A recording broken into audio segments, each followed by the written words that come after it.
Looking for a fun Chinese New Year art project that your elementary students will love? How about one with a lunar theme that'll turn your hallway bulletin board into a masterpiece? Sounds amazing, right? To create these festive Chinese lanterns, your students can use a roll a dice game, a you-pick worksheet, or even digital spinners to choose their patterns. And the best part? No need for fancy supplies. All you need is drawing paper, markers, and a thin paintbrush.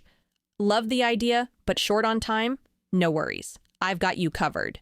Sit back and relax while I teach your students how to play the roll a dice game as well as design their Chinese lantern step by step.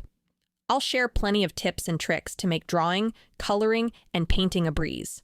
This Chinese New Year art project includes a step-by-step demonstration video for your students, a printable handout, perfect for substitute teachers, a PowerPoint that guides them through every step, and 2 engaging writing prompts to tie everything together. Be sure to click on the preview button to see everything included, and if you have any questions, feel free to reach out.